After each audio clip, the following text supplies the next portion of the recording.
दिग्दर्शन करताना तुमच्या तोंडून नाव you are going from here and that person is coming from there असं का दिग्दर्शन करावं असं वाटतं? म्हणजे मला खूप कुतूहल वाटतं की त्यांना मराठी येत नसतं असंही नाहीये, पण इतकं काय आळस मराठी बोलायचं. मला पोरिष्टाच्या शापामधल्या बाई गथुयाच काचच्या माग उभा राहून शेणी फुलं इकायची हे.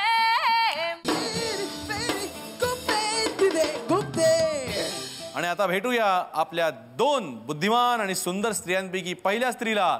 जोरदार टाळ्यांनी स्वागत करूया अमृता सुभाषचं.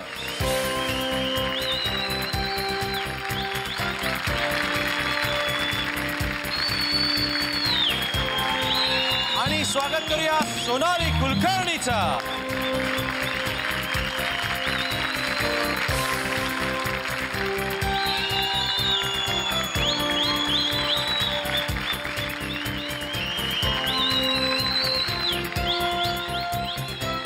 तुम्ही दिसताय दोघी जणी खूप छान, पण हे मी ना नाही तू सुद्धा, पण हे म्हणजे गॉगल वगैरे काय डोळे आलेत का दोघींचे? एक मिनिट हा, म्हणजे वंस नमस्कार करते हा. सुखी राहा. गॉगलचं ना म्हणजे वंसने मला सांगितलं म्हणून मी घातलाय. मी त्यांच्या शब्दाबाहेर कधीच जात नाही. जास्ती बोलले माफी करा हा, माफी करा. तुम्ही सांगाल तिथंच बसेन मी, तुम्ही सांगाल तसं करते मी. वंस आहेत ना माझ्या, ऐकावं लागते, सासरची माणसं आहेत ना. हा तिकडं खूप बोलले का? हो. कुठं बसू? तिकडं त्या खुर्ची. त्या खुर्चीवर वय चाललंय. हा नाही, वंस आल्यात त्यांच्याप्रमाणे मला वागायला लागेल. हा बस. पण अजूनही गॉगल तसंच राहणार आहे का? ऍक्च्युली सांगू का होतं, आम्ही कधीच अशा नणदा भाऊजांसारखा वागू शकला नव्हतं, म्हणून आम्ही असं ठरवलं होतं की आजच्या कार्यक्रमात आपण सुरुवातीला तरी ते असं बेरिंग घेऊयात, जे असं सासर नणंद अशी त्रास देतेय आणि मी अशी खूप गरीब सून आहे वगैरे वगैरे. तू घाबरलास का? तू बसू शकतोस. अरे बापरे, हे म्हणजे मला एकदम कुंकू टिकली असे काहीतरी कार्यक्रम बघायला लागला असं का वाटलं? हे गॉगलचं रहस्य मला सांगायचं आहे अवधूत. मी जळगावला खूप वर्षांपूर्वी एका कार्यक्रमाला गेले होते. रात्री जाऊन थिएटरमध्ये दीपप्रज्वलन करायचं होतं मला, आणि मी थिएटरमध्ये गेले. संयोजक मला आणायला आले होते आणि एक नगरसेवक पण आले होते. त्यांनी त्यांच्या पार्टीतर्फे माझा सत्कार केला, हार घातला गळ्यामध्ये, आणि ते म्हणले चला आता स्टेजवर जायला आम्ही निघालो, म्हणजे प्रेक्षक आता दिसणार. तर हार घातल्यावर मी काढून हातात घेतला होता, तर ते जाताना मला म्हणाले मॅडम घाला ना. तर म्हणलं नाही नाही, मला वाटतं ते हार घालूनच स्टेजवर चला असं म्हणतायत. म्हणलं नाही नाही राहू दे. नाही नाही, गॉगल कुठे आहे? म्हणलं गॉगल, आणि साधारणपणे 8:30-9 वाजले होते रात्रीचे. मी म्हटलं गॉगल कशाला? नाही, जरा एक एंट्रीला जरा ग्लॅमरस दिसतं. बापरे, दिसतात मात्र तुम्ही सॉलिड ग्लॅमरस. माझा मात्र 2 महिन्यात आमरस निघाला, काय कळेच ना मला की काय चाललंय. पण आज कळलं की गॉगल घातल्यानंतर ग्लॅमरस दिसायला होतं. तर पुढच्या एपिसोड मला मी पण गॉगल लावून बसणार. तुम्ही दोघी जण नंदा भाऊजया आहात हे मला पण माहितच नव्हतं. तुम्ही आतापर्यंत एकत्र काय अपीअरन्स केलेत का नाही कुठे कधी? नाटकांमधनं वगैरे केलेत खरं तर, पण ते पात्र म्हणून ना वेगवेगळे रोल्स करत होतो आम्ही. तर असा जाण्याचा प्रसंग आलेला नाहीये फारसा एकत्र कुठे जाण्याचा. मी म्हणलं गुप्तेंना तो मान द्यावा. खरं आम्ही विसरलेलो असतो आम्ही नंदा भाऊजा आहोत. आम्ही मैत्रिणी आधी होतो आणि आहोत. पण नंदा भाऊजांचं हे रिलेशन खरं आहे का? इथे पण अभिनय दोघींचं मिळून? कम ऑन यार, खरं सांग ना, म्हणजे नणंद भाऊजा हे रिलेशन इतकं गोड वगैरे काय असू शकत नाही. नाही तर आमच्या सिरियल चालल्याच नसते. मी अजून तरी अमृताच्या खुनाचा कट वगैरे रचलेला नाही. तिच्या मनात काय चाललंय मला माहित नाही. पण लग्नाआधी तुझा भाऊ खूप साधा सरळ असणार, मग तो हिने त्याला बिघडवला असणार, आणि मग तो अरे माझ्या भावाने हिला बिघडवलंय. एवढी चांगली माझी मैत्रीण. Actually she is right. आम्ही मैत्रिणी होतो खरं तर, खूप जवळच्या मैत्रिणी होतो. आणि एके दिवशी घरी गेले आणि भाऊ दिसला तिचा मला एकदाच, आणि मग मैत्री वाढली. आणि वेगळीच मैत्री वाढली. मला वाटलं माझ्याशी घनिष्ठ मैत्री होत चाललेली आहे. त्यामुळे एखाद दिवस उशीर झाला तर मी संदेशला फार असं गयावया करून विनंती करायची की प्लीज प्लीज माझ्या मैत्रिणीला घरी सोड ना, अंधार झालाय. आणि तो खूप उपकार करतोय अशा भावनेने हिला घरी सोडायला जायचा, आणि तो रोज हिला घरी सोडायला जायचा हे मला माहीतच नव्हतं. तो मेरी अच्छी सहेली मेरी भाऊजाई बनने वाली है असं ज्यावेळेला कळलं त्यावेळेला? माझ्या अत्यंत फिल्मी रिॲक्शन्स होत्या. कशा? कारण बहुतेक मला असं वाटतं डेक्कनला संदेश बरोबर मी डबल सीट चालले हे मला माहिती नाही, मलाही हे आजच कळणार आहे, त्यामुळे थँक्यू. कारण ते माझ्या समोर नव्हतं झालं. हो, तू नव्हतीस. आणि मी त्याच्याबरोबर डबल सीट त्याच्या मोटरसायकलवर होते आणि त्यांनी मला सांगितलं की अमृताचं आणि माझं ठरलंय. तर मला खूप वेळ लागला ते समजायला. ठरलंय म्हणजे पिक्चरला जायचं ठरलंय, जेवायला जायचं ठरलंय असं तुला वाटलं ना? एक्झॅक्टली. त्यामुळे मी काय असं मला झालं आणि मी त्याला विचारलं आणि जेव्हा मला खरं कळलं तो काय म्हणतोय तेव्हा मला असं काय म्हणतात त्याला 3 शॉट घेतात ना आपले ढॅन टॅन टॅन, तेव्हा आली सिरियल आलं मग मध्ये एकदम. तर मला एकदम असं वाटलं की तू माझ्या मैत्रिणीला चोरू शकत नाहीस, अशी एक भावना आली मनामध्ये. आणि मला खूप वेळ लागला कळायला की ही माझी अजून जवळची मैत्रीण होऊ शकते. पण माझं एकदम असं आलं की असं नाही करायचं, ती माझी मैत्रीण आहे. खूप वेळ घेतला मी रिॲक्ट व्हायला आणि नंतर अर्थातच खूपच आनंद झाला. कारण आम्हाला घरातल्या कोणालाच कळलं नाही की अमृता फॅमिली मेंबर पहिल्यापासूनच होती आणि ते नातं फक्त इकडचं नावाला बदललं. मी खरंच अजूनही मैत्रिणी आहोत आणि ती तेवढीच चांगली मैत्रीण आहे माझ्या घरच्यांची पण.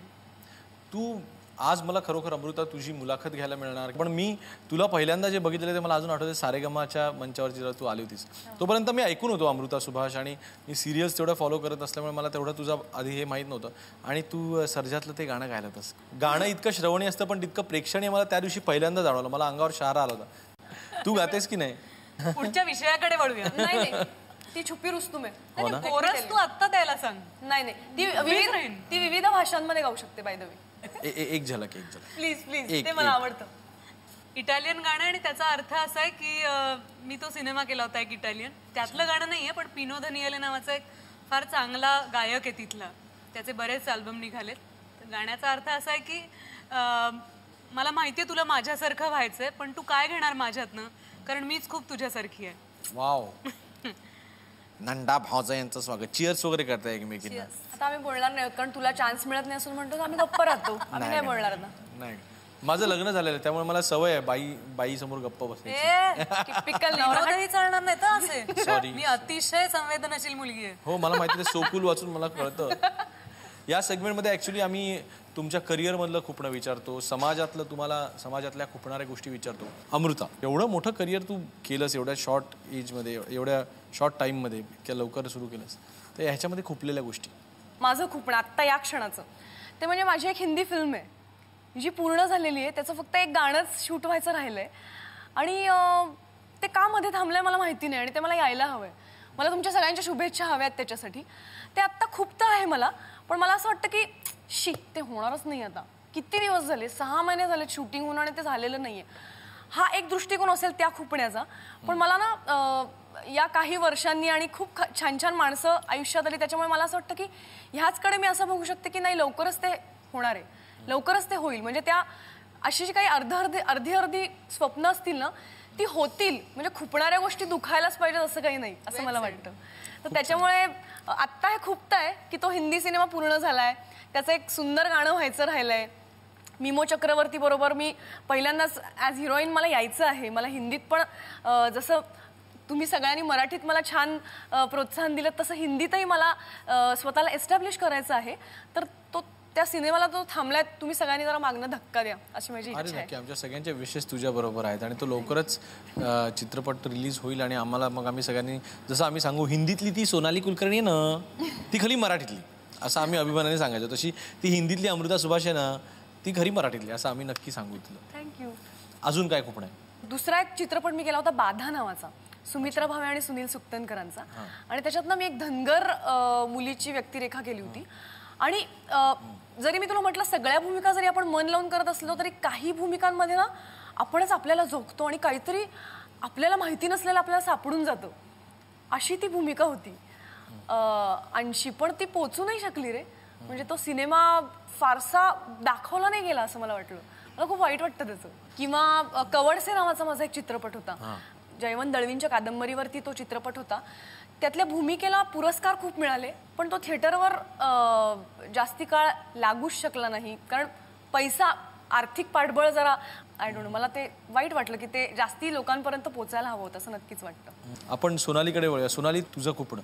मला आत्ता या क्षणी विचारशील ना तर मला मराठी लोक का इंग्लिश बोलतात किंवा आपल्या चित्रपट सृष्टीत इतकं इंग्लिश का बोलतात मराठी ते समजत नाही. जळगावच्या त्या नगरसेवकांनी सांगितलं होतं ना गॉगल लावायचं रात्री, तसं असतं ते ग्लॅमरस दिसायला होतं तसं ग्लॅमरस वाटतं बोलताना. अरे पण दिग्दर्शन करताना तुमच्या तोंडून नाव you are going from here and that person is coming from there असं का दिग्दर्शन करावं असं वाटतं. म्हणजे मला खूप कुतूहल वाटतं की त्यांना मराठी येत नसतं असंही नाहीये, पण इतकं काय आळस मराठी बोलायचा मला समजूच शकत नाही. म्हणजे मराठी भाषा संपेल आणि ती वाचवली पाहिजे हा फार दूरचा सगळा विचार झाला. पण किमान आपण ज्या भाषेत सिनेमा करतोय त्या भाषेत तरी बोलावं हा का नाही दृष्टिकोन कोणाचा. तू खूपच तुझं करिअरचा ग्राफ हा खूप छान खूप मोठा ग्राफ आहे, पण त्याच्यामध्ये खुपलेल्या गोष्टी. माझ्या एकूण करिअरमध्ये एक वळण असं आलं होतं जेव्हा माझे 7 का 8 सिनेमे रिलीजच झाले नव्हते. म्हणजे मिशन काश्मीर आणि दिल चाहता ह्याच्या नंतर कदाचित माझे निर्णय चुकले असतील किंवा सोबत आपल्याला सल्लागार जी माणसं असतात त्या माणसांचे अंदाज चुकले असतील, पण जवळजवळ 7-8 सिनेमे आपल्या करिअरच्या अशा वळणावर जेव्हा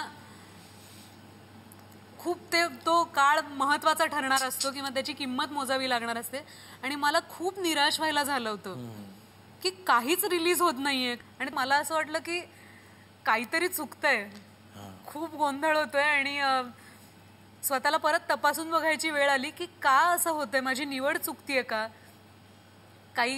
अनेक दिग्दर्शक नवीन होते, अनेक प्रोड्युसर नवीन होते. मग माझा दृष्टिकोन मी बदलला की फक्त काम करायचं नाहीये मला, तर हा सिनेमा किंवा हे नाटक चांगल्या पद्धतीने पोचवणाऱ्या माणसांबरोबर मला काम करायचंय. कारण माझ्या काही नाटकांच्या बाबतीतही असं झालं, तेही मला खूप अर्थातच त्या माणसांबद्दल मी तक्रार करू शकत नाही कारण एक नाटक पंडित सत्यदेव दुबेजींबरोबर होतं, अॅन ॲक्टर डाईज बट. मला इंग्लिश नाटक करायचं होतं आणि दुबेजींनी खूप माझ्यासाठी वेळ काढून 2 महिने तालमी करून ते नाटक केलं होतं. पण तेव्हा वर्तमानपत्रांच्या जाहिरातींचे दर इतके वाढले होते की दुबेजींनी ठरवलं आपण जाहिरातीच द्यायच्या नाहीत आणि त्याचे आम्ही 10-15 प्रयोग केले पण ते पोचलेच नाहीत. हे मला इतकं वाईट वाटतं. माधुरी दीक्षित सारखी मुलगी ज्या वेळेला मराठी एक गाजवून जाते सिल्वर स्क्रीन, त्याच्यानंतर ज्या वेळेला दिलचाहतामधनं सोनाली कुलकर्णी दिसते त्यावेळेला आमच्या मराठी माणसांच्या आशा पुन्हा एकदा पल्लवीत होतात आणि तसं काही पुढे घडलं नाही. हे आम्हाला जितकं खुपलं तितकंच तुला पण खुपलं का? मला तसं नाही मोजता येणार. मला असं वाटत नाही की तसं घडलंच नाही कारण मला खूप आवडते सिनेमे त्यानंतरही आले. मी अग्निवर्षा नावाचा सिनेमा केला, प्यार तूने किया नावाचा सिनेमा केला किंवा टॅक्सी नंबर 9-2-11 केला आणि आता सुद्धा मी खूप छान सिनेमा करते. आता मी रोहित शेट्टी बरोबर सिंगम नावाचा सिनेमा करते अजय देवगण बरोबर. मला खूप चांगल्या राम गोपाल वर्मा बरोबर मी 2 सिनेमे केले. खूप चांगले हिरो, खूप चांगले बॅनर्स आणि चांगले रोल मला करायला मिळाले. त्यामुळे मला असं मी त्या घाईत नाहीये कारण मी कोणासारखं तरी होण्याची स्वप्न कधी पाहिली नव्हती. आणि कदाचित मला एक खूप आवडतं पुस्तक आहे रोड लेस ट्रॅव्हल्ड नावाचं, तर माझी वाट वेगळी आहे आणि ती मी माझ्या प्रकारे चालायचा प्रयत्न करते. ती कदाचित कुणा दुसऱ्यासारखी नसेल पण त्याच्यातही सुंदर क्षण खूप आहेत असं मला वाटतं. नाही ते असणारच. तुझा दृष्टिकोन इतका छान आहे तर सुंदर क्षण वेचतच तू जाणार, ह्याच्याबद्दल काही दुमत नाही. पण तरी देखील एकंदरीत ग्लॅमरस भूमिका कमी मिळाल्या हे खूपतं का? फक्त लाल लिपस्टिक लावून आणि लेन्सेस घालून मला ग्लॅमरस नाही दिसायचं. मला असं वाटतं की मी शून्य मेकअप करूनही छान दिसू शकते आणि माझा विश्वास आहे त्याच्यावर. आणि that's called being so cool. That's called being so cool. Anyway, Marathi इंडस्ट्रीकडे वळताना एक नवीन सोनाली कुलकर्णी येते आणि त्यामुळे जी असते ती असणारी सोनाली कुलकर्णी जुनी सोनाली कुलकर्णी होते. हे खूपलं का कुठेतरी? जुनं ते सोनं अवधूत.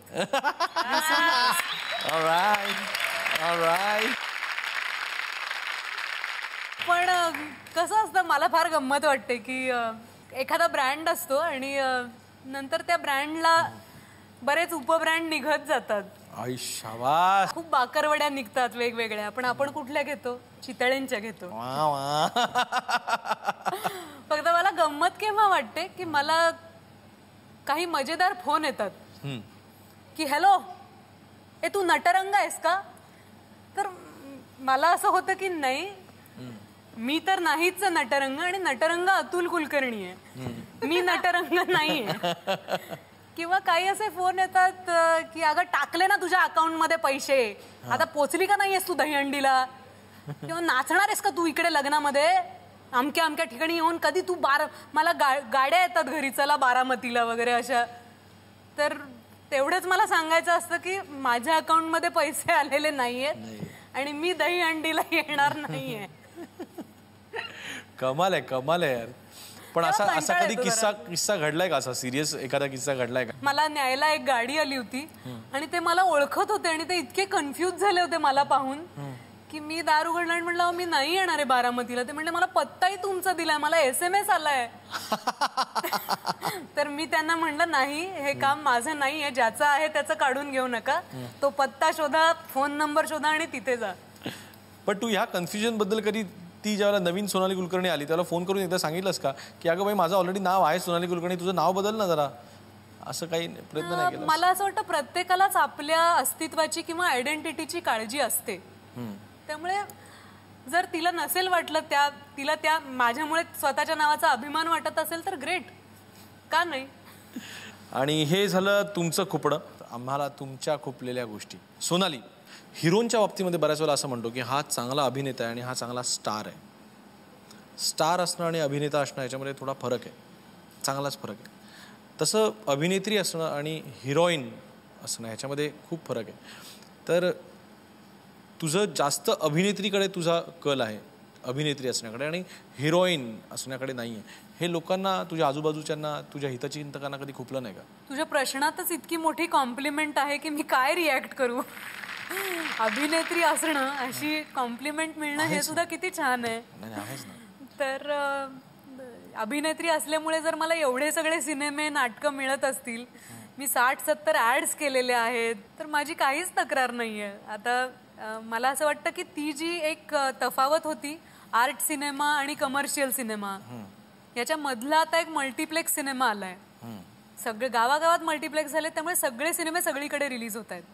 त्यामुळे आता चांगली अभिनेत्री आणि चांगली हिरोईन ही, किंवा हिरो आणि अभिनेता, ही तफावत पण आता मिटायला लागली आहे. आता तो जमाना गेला जेव्हा काही लोक फक्त स्टार होते आणि काही लोक फक्त अभिनेते होते. आता सगळे स्टार्स चांगले अभिनेते आहेत आणि व्हाईस वर्सा. अमृता, तू जितकी गोड दिसतेस ना, म्हणजे तुझं वागणं, बोलणं, हसणं हे इतकं गोड आहे की ते खरं वाटत नाही, अशी लोकांची तक्रार आहे. माझ्या बाजूने सांगायचं झालं तर ते खरं असतं. आता म्हणजे मला जितेंद्र जोशी कधी कधी म्हणतो की आपण दोघं असे होत पण आपण खरे होत ग, असं तुम्हाला म्हणतो. करेक्ट केलं ना, क्या बात आहे. पण खरं जित्या, तू अभिनय बघितलास का, तू कसा आहे, तुझी एकदम मस्त. नाही, पण याचा पॉइंट बरोबर आहे. कदाचित ते काय म्हणतात, मी थोडी जास्ती बबली असेल किंवा नॉर्मल बोलण्याचा आवाजही थोडासा मोठा असेल, पट्टी कधी कधी वरची लागते आणि हसायला जास्ती आवडतं. या सगळ्यांचं कॉम्बिनेशन कधी कधी लोकांना लाऊड वाटत असेल, बट मी तर मला माहिती असलेली सगळ्यात खरी माणूस आहे. Good one. तू नाटकाला म्युझिक पण दिलंस ना? म्हणजे तुला सांगू का काय झालं, नाटकाला म्युझिक नाही दिलेलं मी. फुलराणी करत असताना त्यातले संवादच काव्यात्मक, त्याला गेयता आहे. आणि तो जो संवाद होता ना, मला फार इष्टाच्या शापामधला बाई गत व्हायचं हे, असा तो संवाद मी म्हणत होते. आणि मला वामन केंद्र एके दिवशी वामन काका म्हणाले, ओके तुला हवं तसं आत्ता हे म्हण ग जरा. तर मी म्हणायला लागले आणि त्यांनी तिकडे असे थाळ्या वगैरे ठेवल्या, तर त्याच्यावर कुणीतरी ताल द्यायला लागलं. मला फोरिष्टाच्या शापामध्ये, असं मी ते म्हणायला लागले. आणि अचानक ते असं मी म्हटलं डायरेक्ट. आणि मग अनंत तामिळमलांचं मला खूप छान वाटतं की वामन काका त्यांना म्हणाले, हे ऐक जरा. त्यांनी ते ऐकलं आणि त्यांनी ते तसंच ठेवलं. अमृता, ही तुझी चाल आहे? नाही, त्यात त्यांनी बॅकग्राऊंड त्यांचं आहे पण, आणि काही काही जागा त्यांनी अर्थातच बदललेल्या आहेत. फारच सुंदर आहे, मलाच माहिती नव्हतं. पण मला त्यांचं खूप छान वाटलं की त्यांनी ते तसं ठेवलं. म्हणून दाखव आता काय. हो, लगेच. मला फोरिष्टाच्या शापामधल्या बाई गथुयाच, मला फोरिष्टाच्या शापामधल्या बाई गथुयाच, काचच्या माग उभा राहून शेणी फुलं इकायची हे, मला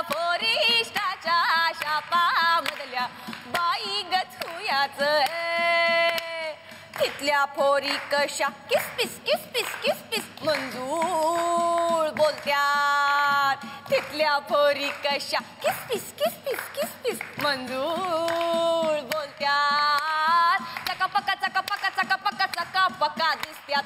चकापका चकापका चकापका चकापका चकापका दिसत्यात. हे मला पोरी इष्टाच्या शापामधल्या बाई गत वय वय बाई गत. हा हा बाई गत वय वय बाई गत तुयाच. क्या बात है, क्या बात है यार. माझे हे मायबाप जे प्रेक्षक असतात ना, मला त्यांना एक खास आज आवर्जून सांगायचंय की मी भक्तिताईंची फुलराणी पाहिली नव्हती. मी पहिल्यांदा झी गौरवला त्यांना श्रद्धांजली वाहिली होती फुलराणीतला एक प्रसंग करून. तेव्हा पहिल्यांदा ना स्क्रीनवर त्यांचं शिकवीन चांगलाच धडा पाहिलं आणि अशा 2 ओळी मी फक्त त्या बघितल्या आणि मी अशी झॅप होऊन पाहत राहिले की माय गॉड, ती डिलिव्हरी आणि ते ज्या पद्धतीने त्यांनी केलं. आणि मी अशी ती पाहत राहिले आणि मला असं लक्षात आलं की ह्या बाईचं काम बघितलेले काही प्रेक्षक मला येऊन म्हणाले, तू नवीन आहेस बाळा, तू लहान आहेस, तूही छान केलंस, मी नाही करू शकणार. हे काम बघितल्यानंतर दुसरं कुठलं काम मी बघू शकेन की नाही प्रेक्षक म्हणून. त्यामुळे मला आज मायबाप प्रेक्षकांना एक काय म्हणायचं, मी कसं तुम्ही ते खरोखर एक आगळी ती कॉमेंट होती की हो तू तुझ्या पद्धतीने वेगळं केलंस, चांगलं केलंस. आणि मी त्या प्रेक्षकांची शिकवीन चांगलाच धडाची एक झलक. तुला शिकवीन चांगलाच धडा, तुझ्या पापाचा भरलाय घडा, तुला शिकवीन चांगलाच धडा.